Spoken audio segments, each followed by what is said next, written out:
Welcome to Kavitha சமையலறை. இன்னைக்கு நம்ம பார்க்க போகிற ஸ்பெஷல் ரெசிபி நல்ல ஒரு சுவையான மிளகு சாதம். ஒரு ஹெல்த்தியான ஒரு இன்ட்ரெஸ்டிங்கான வெரைட்டி ரைஸ். ரொம்ப நல்லா இருக்குங்க சாப்பிட்றதுக்கு. கண்டிப்பாக ஒரு தடவை செஞ்சீங்கன்னா திரும்ப திரும்ப செய்வீங்க. ரொம்ப ஒரு சிம்பிளான ரெசிபிங்க. வடித்த சாதம் வீட்டில் இருந்தால் டக்குன்னு ஒரு 10 நிமிஷத்தில் இந்த மிளகு சாதம் பண்ணிடலாம்.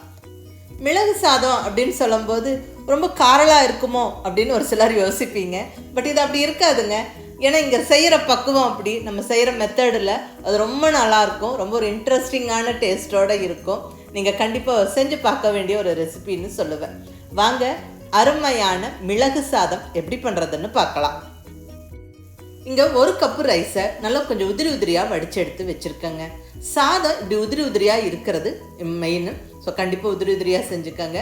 சூடான சாதத்தை ஒரு தட்டில் போட்டோ இல்லை ஒரு அகலமான பவுலில் போட்டோ நல்லா ஆற விட்டுக்கோங்க. சாதம் உதிரி உதிரியாகவே இருக்கும். அடுத்தது மிளகு சாதத்துக்கு நம்ம ஸ்பைசஸை வறுத்து பொடிச்சுக்கணும். இங்கே ஸ்டவ்வில் நல்ல ஒரு அடிக்கணமான கடாய் வச்சாச்சு. ஃபஸ்ட்டாக இதில் ஒரு 2 டீஸ்பூன் அளவுக்கு மிளகு சேர்த்துக்கிறேன். அடுத்ததாக 1 டீஸ்பூன் சீரகம், கூடவே 1 டீஸ்பூன் கடலைப்பருப்பு, 1 டீஸ்பூன் உளுந்தம்பருப்பு.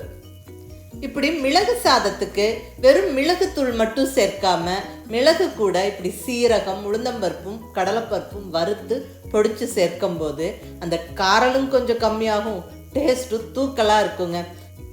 அந்த உளுந்தம்பருப்பு சீரகமும் இப்படி ட்ரை ரோஸ்ட் பண்ணும்போது வாசனை நல்லா தூக்கலாக இருக்குங்க. அது இந்த மிளகோடு சேர்ந்து இந்த ரைஸுக்கு நல்ல ஒரு டேஸ்ட்டும் வாசனையும் கொடுக்கும். ஸோ நல்லா ட்ரை ரோஸ்ட் பண்ணிக்கோங்க. ஸ்டவ்வை கண்டிப்பாக சிம்மில் வச்சுக்கிட்டு பொறுமையாக கரிஞ்சிராமல் வறுத்துக்கணும். அந்த சீரகமெல்லாம் கண்டிப்பாக கரிஞ்சிடக்கூடாது, டேஸ்ட்டு மாறிடும். ஸோ பொறுமையாக நல்ல வாசனை வர வரைக்கும், நல்லா கொஞ்சம் கலர் மாறி வர வரைக்கும் பொறுமையாக வறுத்துடுங்க.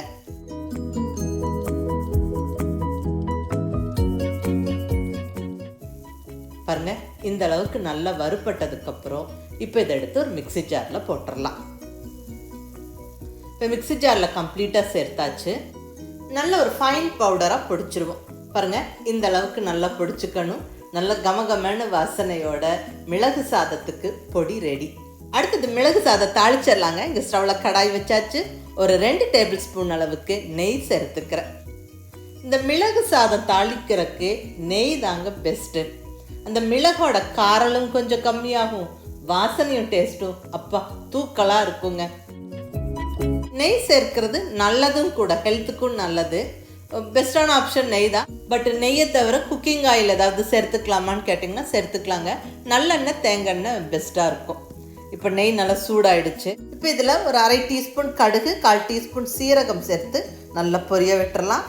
அடுத்ததாக ஒரு 1/2 டீஸ்பூன் உளுந்தம்பருப்பு, கூடவே 1/2 டீஸ்பூன் கடலைப்பருப்பு,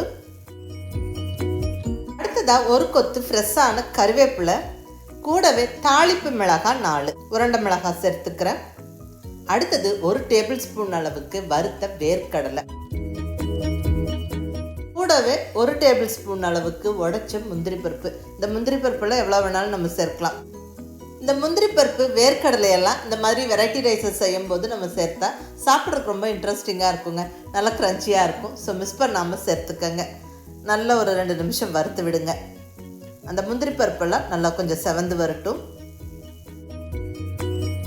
பாருங்கள், முந்திரி பருப்பு ஓரளவுக்கு நல்லா செவந்துருச்சு. இப்போ நம்ம உதிரி உதிரியாக வடித்து வச்சுருக்கிற சாதத்தை சேர்த்துருவோம்.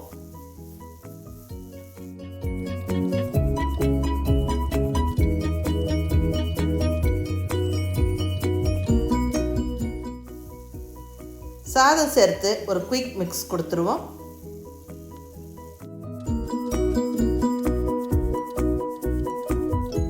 இப்போ சாதத்துக்கு தேவையான அளவு உப்பு சேர்த்து நல்லா ஒரு வாட்டி கலந்து விட்டுருவாங்க.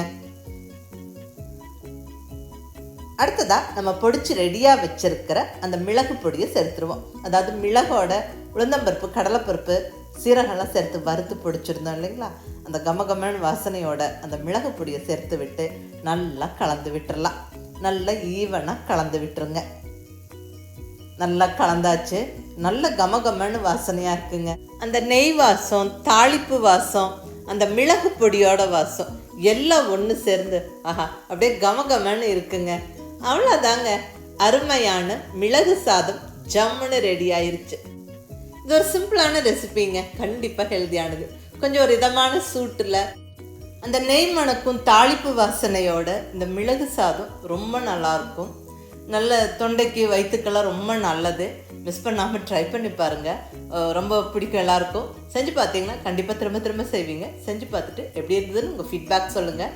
பிடிச்சிருந்தா லைக் பண்ணி, ஷேர் பண்ணி, கமெண்ட் பண்ணுங்கள். கவிதா சமையலறை சப்ஸ்கிரைப் பண்ணி என்னுடைய மற்ற ரெசிபிஸும் வீடியோஸும் பாருங்கள். தேங்க்யூ.